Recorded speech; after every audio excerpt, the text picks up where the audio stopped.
السلام علیکم ورحمۃ اللہ وبرکاتہ۔ امید ہے آپ سب لوگ خیریت سے ہوں گے اور عافیت میں ہوں گے، اور آج کا موسم بہت اچھا ہے۔ اللہ تعالیٰ کا لاکھ لاکھ شکر ہے کہ اس نے اتنی گرمی کے موسم میں اتنی اچھی بارش برسائی، اور اللہ تعالیٰ سب کے لیے ایسی آسانی والی بارش عطا فرمائے۔ شروع کرتے ہیں اپنی تجوید سیریز، جس میں ہم لوگ مخرج کو سٹارٹ کریں گے۔ مخرج یعنی کہ ساؤنڈز، یعنی کہ عربک لیٹرز کی جو ساؤنڈز ہیں، ہم نے وہاں سے تجوید کو سٹارٹ کیا ہے۔ اور سب سے پہلے جو ہمارا لیسن آئے گا وہ ہوگا لپ لیٹرز کے اوپر۔ لپ لیٹرز یعنی کہ ہونٹوں سے نکلنے والے جتنے لیٹرز ہوں گے، آج ہم ان کے بارے میں دیکھتے ہیں، اور اس میں سے بھی ہم لوگ صرف 2 لیٹرز پڑھیں گے۔ تو ہونٹوں سے نکلنے والے 4 لیٹرز ہیں، ما، با، وا، فا، یعنی کہ یہ 4 لیٹرز لپ لیٹرز ہیں۔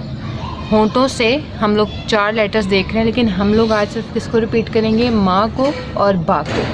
کسی بھی چیز کا جو مخرج کہتے ہیں نکلنے کی جگہ، یعنی کسی بھی ساؤنڈ کو کہاں سے ہم لوگوں نے نکالنا ہے، منہ کے زبان سے یا گلے سے یا حلق سے، یا زبان کہاں لگ رہی ہے، یہ دیکھنے کے لیے ہم نے ایک طریقہ ہوتا ہے کہ آپ اس کو ساکن کریں لیٹر کو، اور زبر لگا کر پڑھیں، زیر لگا کر پڑھیں، اور پیش لگا کر پڑھیں۔ تو اگر میں پڑھ رہی ہوں اگر تو میم کی ساؤنڈ جو ہے وہیں رکتی ہے، تو آپ کا وہ مخرج بالکل صحیح ہوتا ہے، یعنی کہ اگر آپ آگے پیچھے نہیں ہوتے، جیسے کہ ام،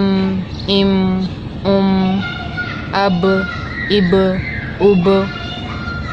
جو میم ہوتا ہے وہ ہونٹوں کے باہر والے حصے، یعنی کہ جو اس کا خشک حصہ ہوتا ہے، جس پہ تھوک نہیں لگا ہوتا، خشک حصہ ہونٹوں کے جو باہر والا حصہ ہوتا ہے، اور بہت ہی سافٹ سے ہم کریں گے، جوڑیں گے بس۔ ما، ام، یا ما، می، مو، ما، می، مو۔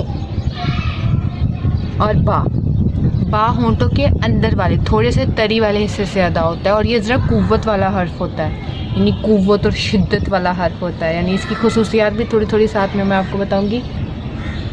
اب، اب، اب، اب، اب، اب۔ با، بی، بو۔ جب اس کے اوپر زبر زیر پیش ہوگی تب نہیں یہ ہلتا، لیکن اگر ساکن ہوتا ہے تب ہلتا ہے۔ یہ والا رول ہم بعد میں پڑھیں گے۔ مین چیز کیا ہے، ہم نے ہونٹوں سے پڑھنے والے جو حروف ہیں وہ آج دیکھیں کون سے؟ ما، با، وا، فا۔ اس کو یاد رکھنے کے لیے کسی نے ایک بہت اچھی ٹرم بتائی ہے، ما، با و فا ہوتی ہے۔ اس سے ہمیں پتہ چل جائے گا کہ لپ لیٹرز کون سے ہیں۔ ما، با و فا ہوتی ہے۔